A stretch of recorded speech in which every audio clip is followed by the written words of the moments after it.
কিছু গল্প থাকে যা শুধু শোনা যায় না, অনুভব করতে হয়। কিছু গল্প থাকে যে একবার হৃদয়ে বাজতে আর কখনো থামে না। প্রিয় দর্শক, স্বাগত জানাচ্ছি মুন্সির কণ্ঠে গল্প চ্যানেলে। আমি মুন্সি আলিম, আপনাদের গল্পের একান্ত সঙ্গী। আজও থাকছে আপনাদের জন্য নতুন চমক। আজ আপনাদের জন্য নিয়ে এসেছি এক অনন্য সৃষ্টি। কথা সাহিত্যিক শওকত আলীর কালজয়ী গল্প কপিল দাস মোমোর শেষ কাজ। প্রিয় গল্পপ্রেমীরা, শওকত আলীর অনবদ্য সাহিত্যকর্ম কপিল দাস মোমোর শেষ কাজ এবার মুন্সির কণ্ঠে শোনার অভিজ্ঞতা।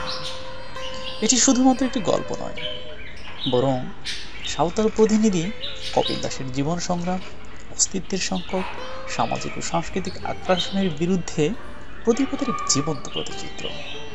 কাজে আর দেরি কেন, কানে হেডফোন বা ইয়ারফোন লাগান এবং শুনতে থাকুন মুন্সির কণ্ঠে গল্প। আর হ্যাঁ, ভালো লাগলে লাইক দিন, মতামত জানাতে কমেন্ট করুন এবং গল্পগুলো বন্ধুদের সাথে শেয়ার করুন। শুরু হচ্ছে কথা সাহিত্যিক শওকত আলীর কালজয়ী গল্প কপিল দাস মোমোর শেষ কাজ। বাতাস উঠলে এখন টাঙ্গনের পানিতে কাঁপন লাগে না। পানি এখন অনেক নিচে, বালি কেটে কেটে ভারী ধীর স্রোতে এখন শীতে টাঙ্গন বয়ে যায়। পানির তলায় বালি চিকমিক, কোথাও কোথাও সবুজ গোলম স্রোতের ভেতরে ভাটির দিকে মাথা রেখে এপাশ ওপাশ ফেলে। চতুর্থ একটা মাছ তীর তীর করে ওজনে ছুটে গেলেও আবার ভাটিতে ফিরে আসে, কিন্তু কাঁপে না পানির স্রোত। এমনকি সাঁকোর ওপর দিয়ে চিনিকলের ভারী আঁকোয়া ট্রাকগুলো যাওয়ার সময়ও না। সাঁকোর থমথমে গুম গুম শব্দ করে ওঠে, কিন্তু পানির স্রোত তেমনই ধীর, তেমনই শান্ত। আসমান, কান্দর আর দিগন্ত জুড়ে যে শীতের একটা শান্ত ভাব থাকবার কথা, সেই ভাবটা টাঙ্গনের স্রোতে আজকাল সবসময় ধরা থাকে। আর ওই শান্ত নদীর ধারে বসে থাকবার জন্য কিনা কে জানে কপিল দাস ভারী আরামে নদীর দিকে পিঠ মেলে ঝিমোতে পারে। তার চারিদিকে নানা শব্দ, কিন্তু সেসব তার কানে ঢুকে কিনা বোঝা মুশকিল। ধরো কিরকম গা গা চিৎকার করতে করতে চিনিকলের ট্রাকগুলো ছুটছে। ফার্মের ভেতরে বিনোদ মিস্ত্রি খাম্বি ট্রাক্টর ট্রায়ালের জন্য চালু করে রেখেছে। তার ধক ধক ধক ধক ধক ধক শব্দ একটানা সকাল দুপুর রাত ধরে ক্রমাগত চলেছে। নদীর উপারে আবার কোথায় এক রাখাল সারাদিন ধরে একটা বনসুর বাঁশিতে বাজিয়ে যাচ্ছে। এ সবই তার কানে ঢুকবার কথা, কিন্তু কপিল দাস চুপচাপ, মাথাটা ডাইনে বাইয়ে অল্প অল্প দুলছে। আর সে বসে রয়েছে তো বসেই রয়েছে। ওদিকে ছাগল ঢুকে যদি সবজি খেয়ে তছনছ করে, কি বিন্দা মাছির বউ সোনামুখী নগেন হেরোর বোন সিলভির সঙ্গে ঝগড়া বাঁধায়, কিংবা নদীর উপরে খোলা কান্দরে খরগোশ তাড়িয়ে নিয়ে আসে কোনো ভিন গায়ের কুকুর, এবং সেজন্য যদি উপরের বাচ্চারা লেলে হই হই করে ওঠে, কপিল দাস নড়বে না, হেরবে না, কান পাতবে না, কাউকে একটা কথা জিজ্ঞেস করবে না। আসলে কপিল দাস প্রভুর কাছে সবই একটার সঙ্গে আরেকটা মেলানো বলে মনে হয়। এরকমই হয়ে আসছে দুনিয়ায়। ঝগড়া বলো, ঝাঁটি বলো, জন্ম বলো, মরণ বলো, সবই একটার সঙ্গে আরেকটা মেলানো। কত দেখলো সে জীবনে, সবকিছু শেষ পর্যন্ত একটা জায়গায় গিয়ে মিলে যায়। রাগ বলো, খুব বলো, আবার হাসি খুশি মনের ভাব বলো, কিংবা সামনে প্রকাণ্ড কান্দ, কি কান্দরের ওপারকার আসমান, আবার তার নিচে টাঙ্গনের স্রোত, সবকিছু যা দেখতে পাওয়া যাচ্ছে, যা শোনা যাচ্ছে, সবই একটার সঙ্গে আরেকটা শেষ পর্যন্ত মেলানো। আসলে তার মনে হয় সংসারের অনেক ভেতরে শান্ত, ধীর এবং নিরবচ্ছিন্ন একটা স্রোত আছে। সবকিছুর উপর দিয়ে ওই স্রোত বয়ে যায়। সেখানে কাঁপন নেই, উত্তেজনা নেই, চিৎকার নেই, সবকিছু সেখানে ক্রমাগত একটার সঙ্গে আরেকটা মিলে যাচ্ছে। ঠিক এই ধরনের একটা গা ছাড়া পরিতৃপ্ত ভাব আজকাল তাকে প্রায় পেয়ে বসে। আর সেজন্য শীতের রোদে পিঠ দিয়ে ভারী আরামে সে ঝিমোতে পারে। বয়স বেড়ে গেলে সম্ভবত মানুষের এরকম একটা অবস্থা এসে যায়, তবে সবসময় ভাবটা থাকে না। আর তখনই পুরনো ঘটনা ছবির পর ছবি সাজিয়ে নিয়ে আসে চোখের সামনে। প্রশ্ন পড়বে কি, তুমুল নাচ জুড়েছে, দেখো কপিল দাস, তার গলায় বাঁধা মান্দল কিরকম শুনে ঘুরপাক খাচ্ছে। মেয়েদের গলায় কেমন শানানো স্বর। কপিল দাস দেখতে দেখতেই নিজের যৌবন কালে চলে যায়। একের পর এক ঘটনা মনে পড়তে থাকে তার। আর ওইরকম ভাবে স্মৃতি তার সামনে পুরনো পর্সা খুলে বসলে সে ভারী সুখে ওইসব পুরনো ঘটনার মধ্যে বিচরণ করে ফেলে। একবার সেই যে কি হলো, মহাজনের ধান খামার বাড়ি যেতেই ঈশাদের হাতে বিলিয়ে দিলি, মনে আছে সে কথা? আর মানুয়েল পাদ্রিকে টাঙ্গনের পানিতে ধাক্কা মেরে ফেলে দিয়েছিলি, মনে নয়? চকিতে সে দেখতে পায় বর্ষায় ভরা টাঙ্গনের পানিতে পাত্রে তলিয়ে গেল। ঘোলাটে পানির মধ্যে কালো জুতো শুদ্ধ তার পা দুখানি উপরে উৎক্ষিপ্ত হতে দেখা গেল স্পষ্ট করে। একটু পরেই মানুয়েল পাত্রে আবার ভেসে উঠেছিল। আর সে কি গাল, বাপরে বাপ! সাঁতরাতে সাঁতরাতে শাসাচ্ছিল। দেখিস তোর বাপকে বলবো, দেখবো বিচার হয় কিনা। বলে রাখলুম। সেই ছেলেবেলাকার কথা। আপন ছিল যখন সে।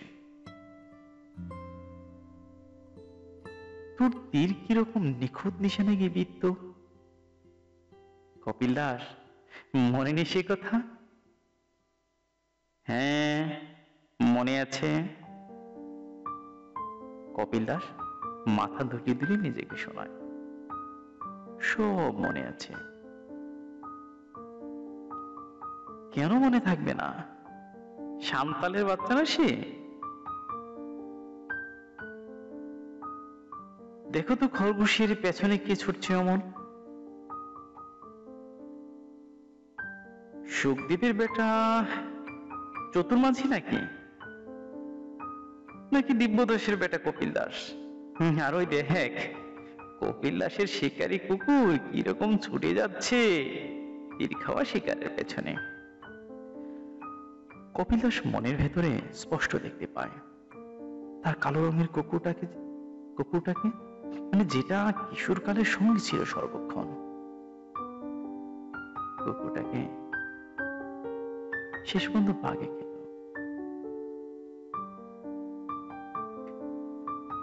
কপিল দাস এক একদিন এমন নিজের কাছে গল্প ফাঁদে।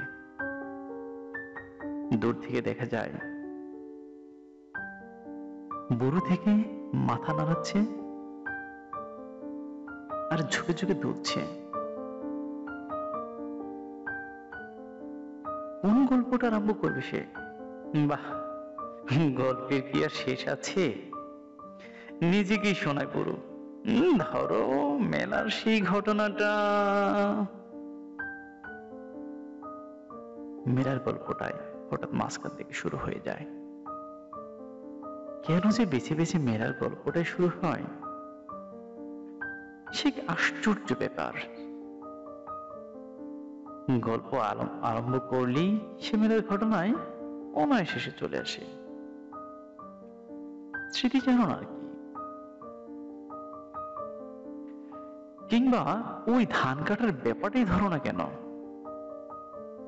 আধিয়ার জুতোদারের মাঝখানে পড়ে গেল সাঁওতাল বস্তিটা।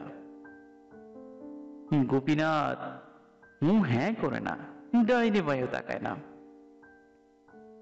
ওদিকে কে একজন আগুনের কুণ্ডলির উপরে আরেক বোঝা নাড়িয়ে চাপিয়ে দিয়ে গেল।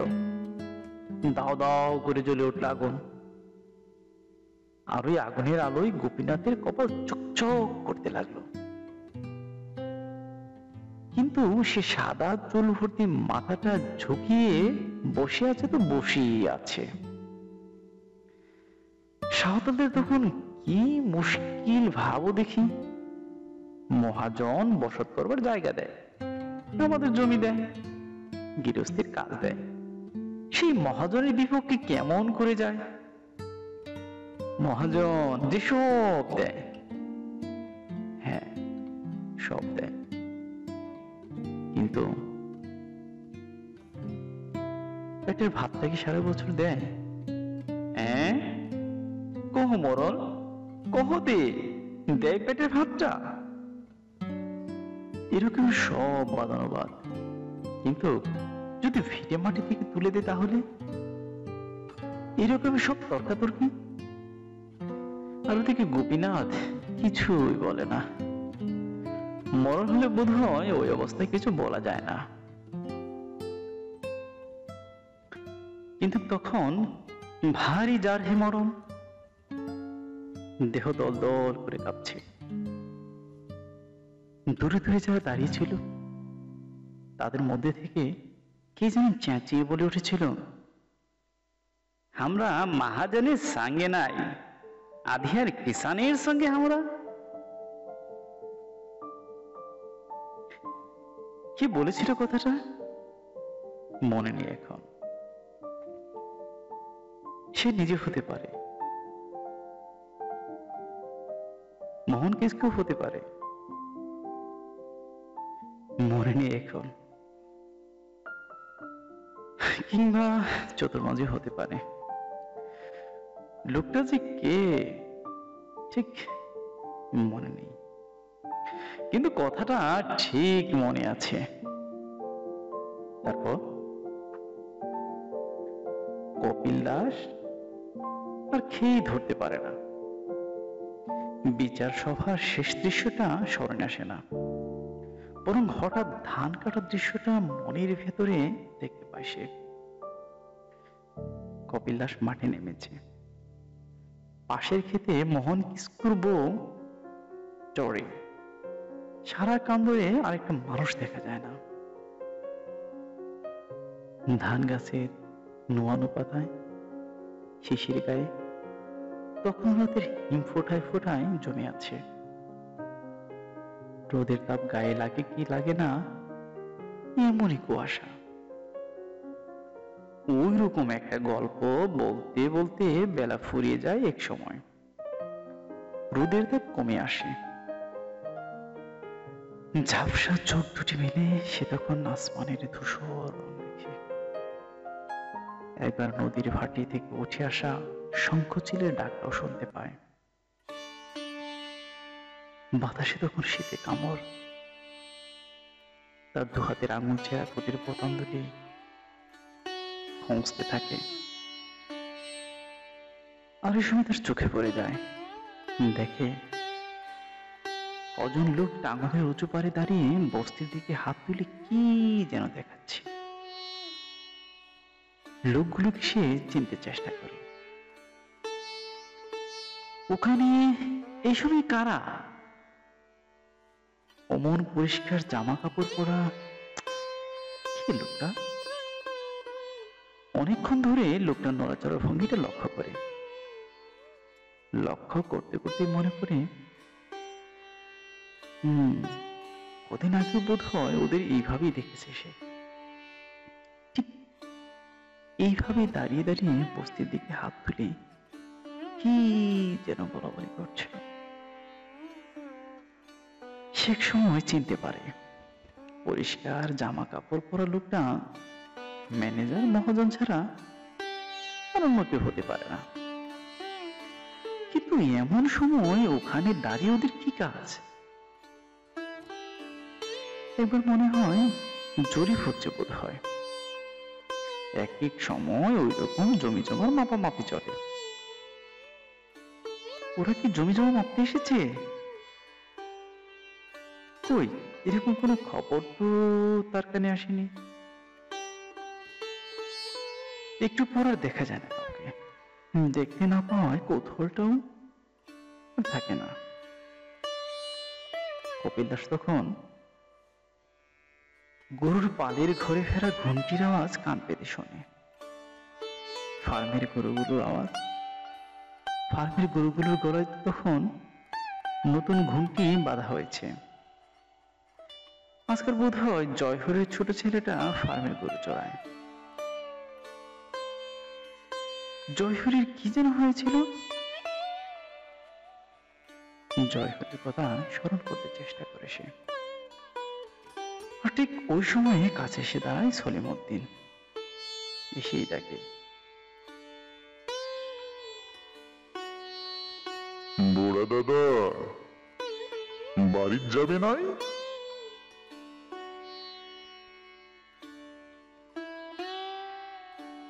হ্যাঁ জামো। সে জয়হরের কথা স্মরণ করতে না পেরে সলিম উদ্দিনের দিকে মনোযোগ দেয়। ছোড়া কোত্থেকে আসছে সেই কথা জিজ্ঞেস করতে করতে উঠে দাঁড়ায়। সলিম তখন কুশিয়ার খেতে আজ কি কাণ্ডটা ঘটেছে সেই বর্ণনা আরম্ভ করে, এবং ওই আরম্ভের মুখে সে জানিয়ে দেয়, বুড়া দাদা, তোমার বস্তিটা আর এইটে থাকবে নাই। এই বছর এইটে ধানের আবাদ হবে। কথাটা কেন যে বলে ছোড়া বুড়ো ঠিক ধরতে পারে না, কিংবা এমনও হতে পারে যে তার বর্ণনাতে বোধ হয় প্রসঙ্গটা থাকে না। কপিল দাসের হঠাৎ খেয়াল হয় লোকগুলোকে আর দেখা যাচ্ছে না। এক্ষুনি না দেখলো মুহূর্তের মধ্যে কোথায় উবে গেল অতগুলো মানুষ? নাকি সে দেখেনি, তার কেবলই মতিভ্রম হতে থাকে। এদিকে সলিম উদ্দিনের সেই খামার বাড়ির ঘটনাটার বর্ণনা তখনও ফুরোয়নি।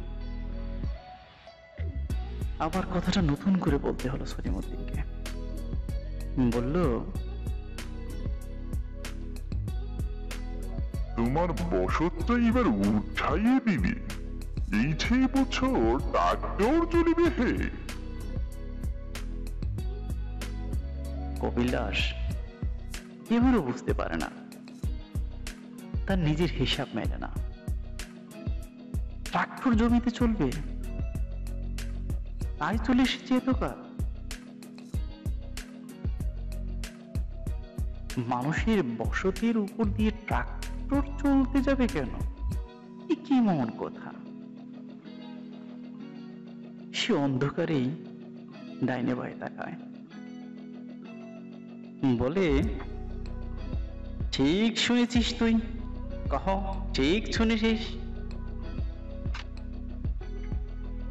সলিম উদ্দিন এবার সত্যি বিরক্ত হয়, বলে, মোর কথা বিশ্বাস না হয় আর কাহাকে পুছে দেখো।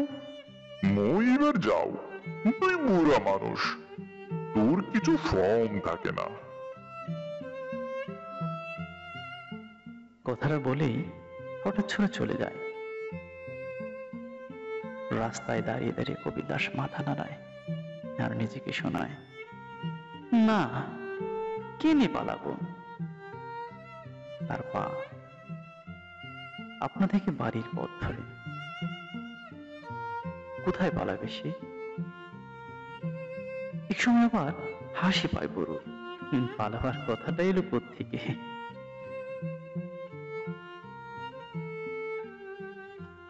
তুই বুড়া মানুষ হে মোড়ল। নিজেকে শুনিয়ে শুনিয়ে তখন সে বলে, তোর কিছু ফর্ম থাকে না? আর ওই সময় ট্রাক্টরের আওয়াজটা তার কানে সে ধাক্কা মারে। কি কারণে যে হঠাৎ ধক ধক ধক ধক শব্দ করে জেগে উঠল, ঘুমন্ত ট্রাক্টর আন্দাজ করা আসলে মুশকিল। বিনোদ মিস্ত্রি এক একদিন এইরকম হঠাৎ ট্রাক্টরে ইঞ্জিন চালিয়ে দেয়, ট্রাক্টরটা সে চোখের সামনে দেখতে পায় না, আবার দেখতে পায় যেন বিশাল বিশাল দুটো চাকা ঘুরতে ঘুরতে মাঠের বুকের উপর দিয়ে চলছে। পেছনের ধারালো চাকতিগুলো মাটি ফালা ফালা করে দিচ্ছে, গন্ধ বেরোচ্ছে কাটামাটির ভেতর থেকে। ওইভাবেই ট্রাক্টর চলে আসে একেবারে দীনেশ কিস্কুর বাড়ির সীমানা পর্যন্ত। তারপরই বেশ দিব্যি ঘুরে যায়। বসতি হলো ট্রাক্টর চলাফেরা করার শেষ সীমানা।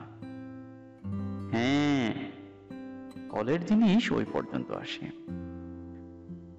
সংসারের সীমানা পর্যন্ত তা আসবার ক্ষমতা, তারপর আর পারে না।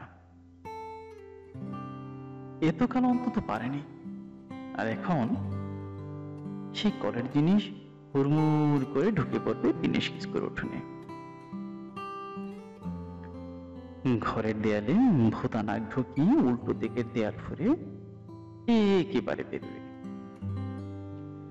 দৃশ্যটাকে সে মনের ভেতর দেখতে পায়, আর তাই দেখে সে ভয়ানক অস্থিরতা বোধ করে। কি কথা, ট্রাক্টর চলে আসবে সংসারের বুকের ওপর?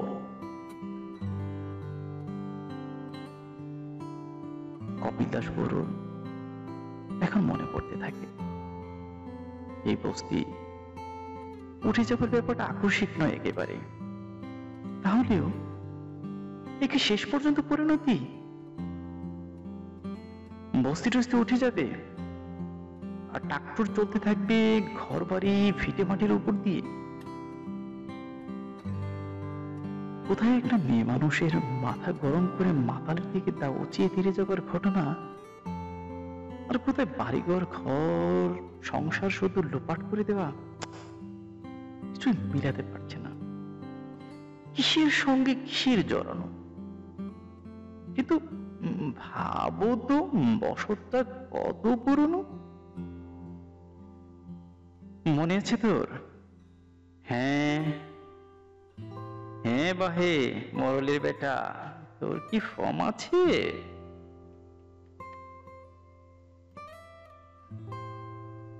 হ্যাঁ হ্যাঁ, ফর্ম আছে।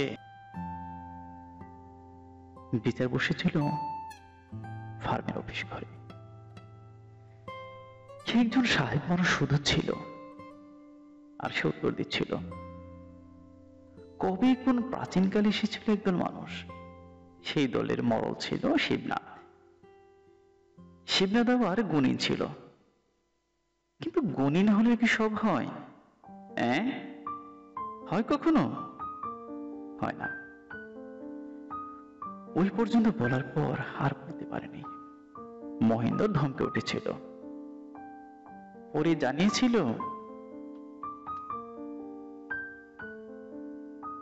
তুই আর আমার সঙ্গে আসিস না বাপ, তোর কথার কোনো ঠিক নাই।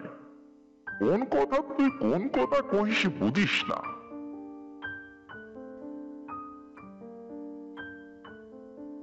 হ্যাঁ মরল, তুই বুড়া মানুষ, তুই কিছু করিবা পারিস না।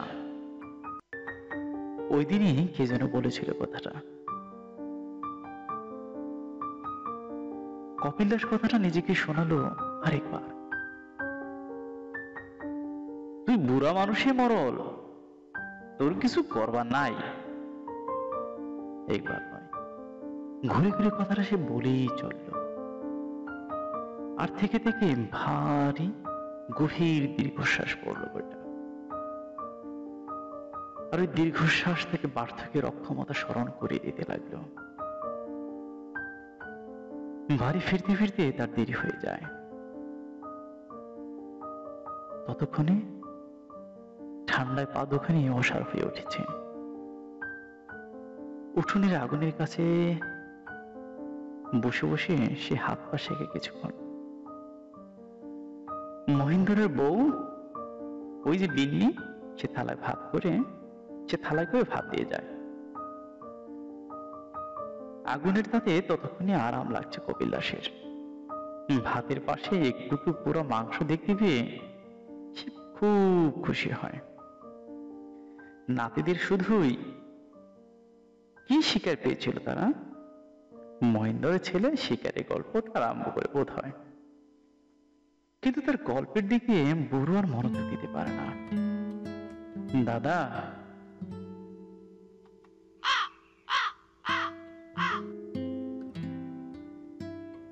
বড় জঙ্গলত নাকি বাঘ থাকে?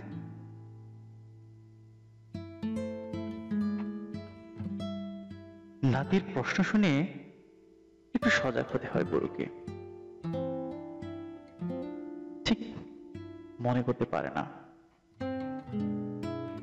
প্রাণনগরের জঙ্গলে কি বাঘ আছে? সত্যি আছে? কিছুক্ষণ চিন্তা করে সে, তারপর মাথা নাড়ায়। নাই রে সুখদাস, ওইটি বাঘটাই নাই, কিন্তু ছিল এক সময়। নাতিরা ঘন হয়ে বসে। কপিল দাস ভাত খাওয়ার কথা ভুলে যায় তখন। সে গল্প আরম্ভ করে। গল্প মানে তো নিজের কথা। সাঁওতাল কিশোর ছেলের যে ব্যাপারে সবচেয়ে আকর্ষণ, সেটাই সে ধীর স্বরে বর্ণনা করতে থাকে। সাঁওতাল কিশোর ছেলের যে ব্যাপারে সবচেয়ে আকর্ষণ ছিল,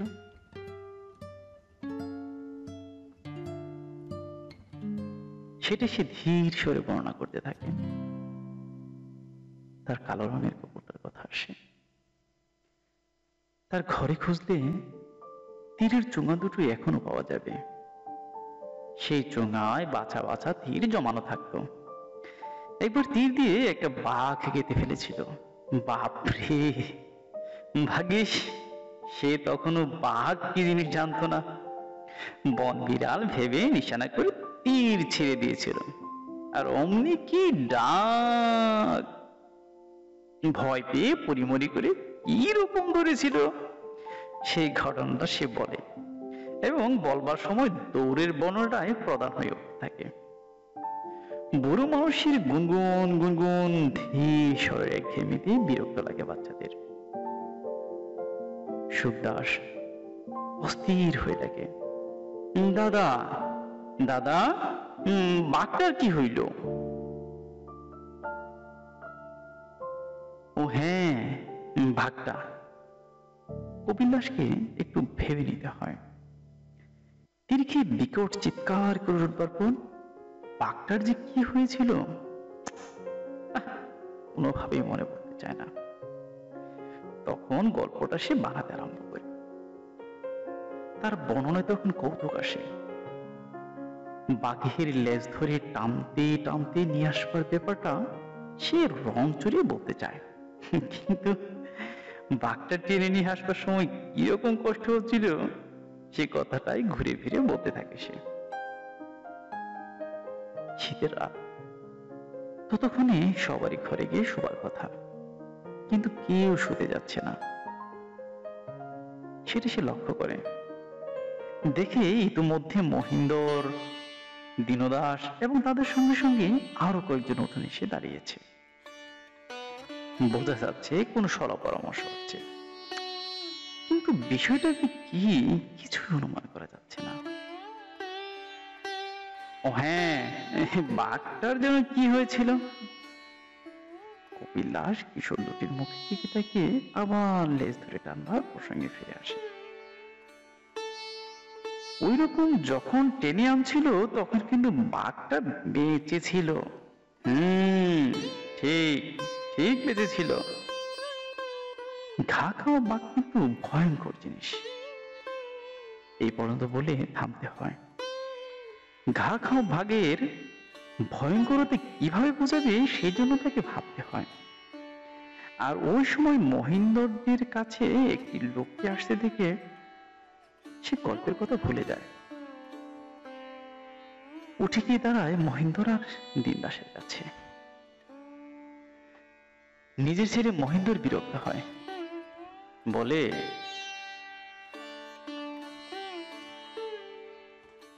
তুই এখন যা তো বাবা, বুড়া মানুষ, তুই এসবের কি বুঝিস? কপিলাস বুড়ো এবার সত্যি দমে যায়। নিজের জন্ম দেওয়া ছেলে যদি এরকম করে বলে তো সে কি করবে? তাকে পিছিয়ে আসতে হবে। হ্যাঁ মরল, তুই তো বুড়া মানুষ, তুই কিছু করিবা পারিস না। কথাটা ঘুরে ফিরে কে যেন তার কানের কাছে বারবার করে বলতে থাকে, বারবার। সে কিছুই করতে পারে না। তাকে দেখা ছাড়া আর কিছুই করার নেই তার। দাঁড়িয়ে দাঁড়িয়ে সে মানুষের চট্টাটা দেখে। ততক্ষণে জায়গাটা বেশ একটুখানি সমাবেশ মতো হয়ে উঠেছে। দেখে দীনদাস হাত নেড়ে নেড়ে কি যেন বলে চলছে।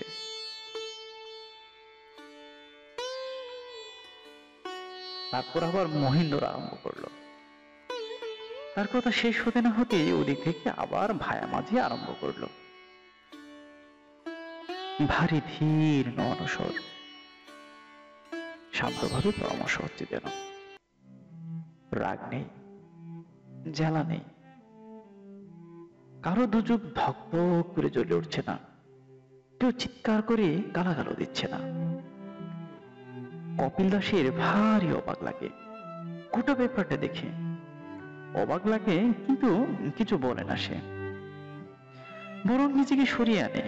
কয়েকবার পিছিয়ে আসে সে, কিন্তু সে ওই কয়েকটা পা সরিয়ে আসতে অনেকটা সময় লেগে যায় তার। কানের কাছে তখন সে শুনছে, তুই বুড়া মানুষ হে মরল, তোর কিছুই করার নাই।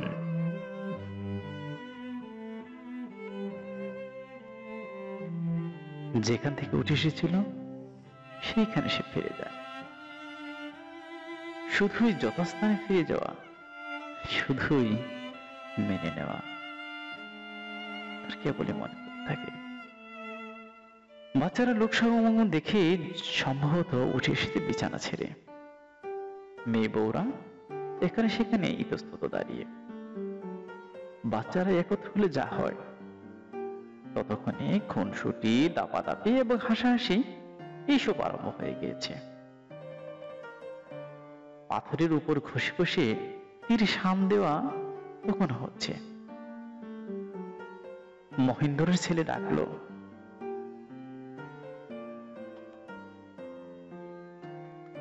দাদা দাদা, তারপর বাঘটার কি হইল?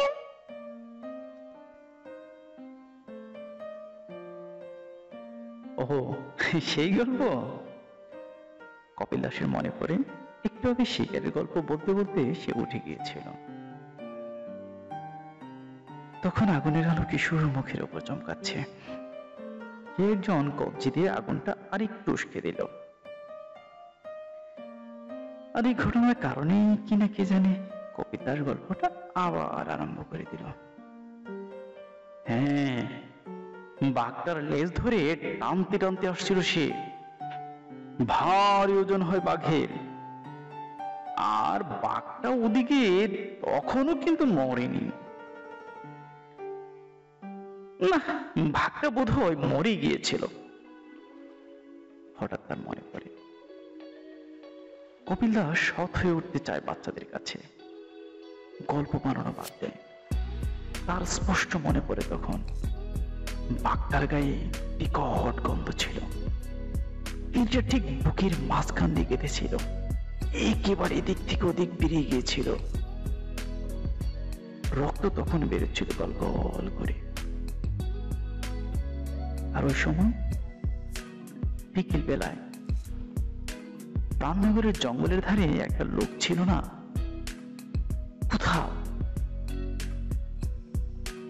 সে চিৎকার করে বাবাকে ডেকেছিল, বন্ধুদের ডেকেছিল। আর ঠিক তখন হঠাৎ তার পাশের ঝোপ থেকে কি একটা জানোয়ার লাফ দিয়ে বেরিয়ে পায়ে চড়তে শুরু করে দিল। ওই জানোয়ারটা দেখে সে এ পর্যন্ত বলে সে থামে, নিজের দুর্বলতা প্রকাশ পেয়ে যাবে বলে ইতস্তত করে। আহা, কেমন করে বলবে যে শেয়াল দেখে সে ভয়ানক ভয় পেয়ে পালিয়েছিল?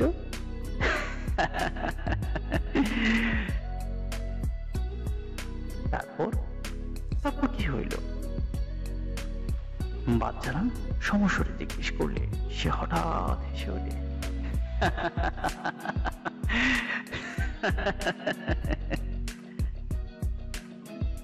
কপিল দাস তখন নিজের আলাদা অস্তিত্ব আর অনুভব করতে পারে না। তীরে সাম দেওয়ার সময় কিরকম করে পাথরের উপরে খসতে হয় তাই দেখায়। একজনের হাত থেকে বাঁশিটা টেনে নিয়ে ফো দিয়ে একটা পুরনো সুর বাজায়। কি বাজালো, কি বাজালো, কি বাজালো দাদা? প্রশ্ন হলে সে ভাঙা ভাঙা গলায় গানটা গায়। ফকির বলে ঢালুক বাজে, ভালুক নাচে ধাম, হাইয়া রে হালমাল কই গেল রে।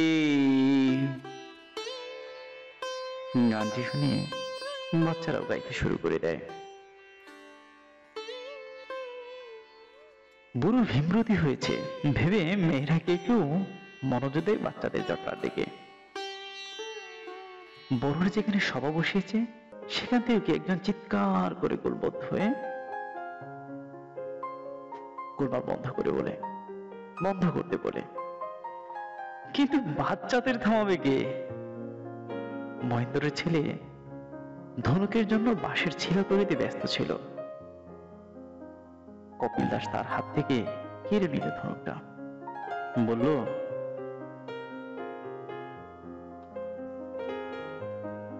দেখ কেমন করে ছিলা পড়াতে হয় ধনুকে?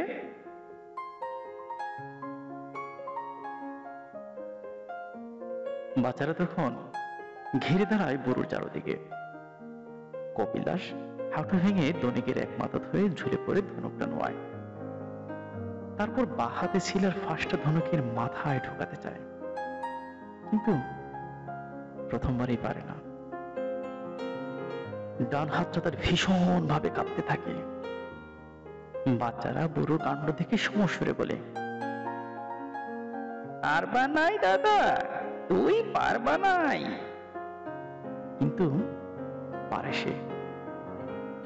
ওই কাপা কাপা হাতে সে শিলা পড়ে দেয় ধনুকের। তারপর উঠে দাঁড়িয়ে ছিলা টেনে ধনুকের একটা টঙ্কার তুলে। ভারী সুন্দর টান টান আওয়াজ হয় তাতে। এরপরও বুড়ো থামে না। একটা সামান্য তীর নেয় হাতে এবং তীরটা ধনুকের ছেড়ে বসিয়ে তাক করে সামনের দিকে একবার ডাইনে, একবার বাঁয়ে। বুড়ো ভয় দেখিয়ে মস্কারা করে যেন। বাচ্চারা তাতে হই হই করে ওঠে। আর ওই রকম হই হই শুনে সম্ভবত কপিল দাস তীরটা দু আঙ্গুলের ফাঁকে চেপে ছিলা ধরে একদম টান মারে, টেনে ধনুকের নিশানা করে অন্ধকারের দিকে। মহেন্দ্রের ছেলে বলে ওঠে, দাদা তীরটা ছুটে যাবে, দাদা মোর তীরটা ছুটে যাবে। কিন্তু কপিল দাস নাতির মিনতি শুনতে পায় কিনা বোঝা যায় না। সে সত্যি সত্যি তীরটা ছেড়ে দেয়, আর বাতাস কাটা শব্দ করে তীরটা অন্ধকারের দিকে ছুটে যায়, সপাত সপাত করে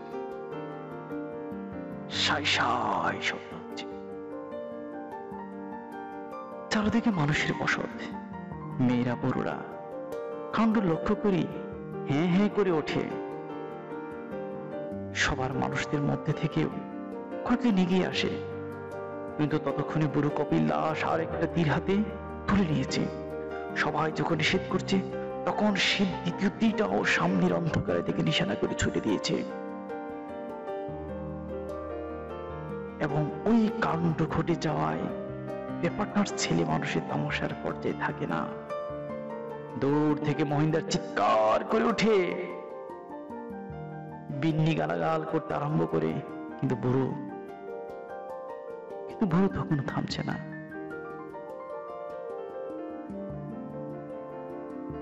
বুড়ো তখন হাসছে, কেমন দেখো, যেন সে কিশোর কালে ফিরে গিয়েছে। জীবনে প্রথম নিশানা ভেদ করার যে খুশি, সেই খুশি পেয়ে বসেছে তাকে। সে সামদেয়া আরো একখানা তীর হাতে তুলে নিয়েছে। তখন ওদিক থেকে দীনদাস চিৎকার করে বলছে, ধর বুড়োটাকে, ধরে কাইলো, কারেলে ধনুক খান। সেই চিৎকার বুড়োর কানে পৌঁছায় না। কেউ পেছনে তাকে ধরতে আসছে কিনা সেদিকে ভ্রুক্ষেপ না করে কপিদাস বুড়ো দুহাতে তীর ধনুক নিয়ে সামনের অন্ধকারের দিকে চলতে থাকে। বিমূঢ় মানুষজনের চোখের সামনে দিয়ে সনাশ অন্ধকার গাছপালা, কৈশোর এবং আদিম উল্লাসের মধ্যে চলে যায়। আর সেখান থেকে সে তার তৃতীয় তীরটা সঠিক নিশানায় ছড়বার জন্য তৈরি হতে থাকে।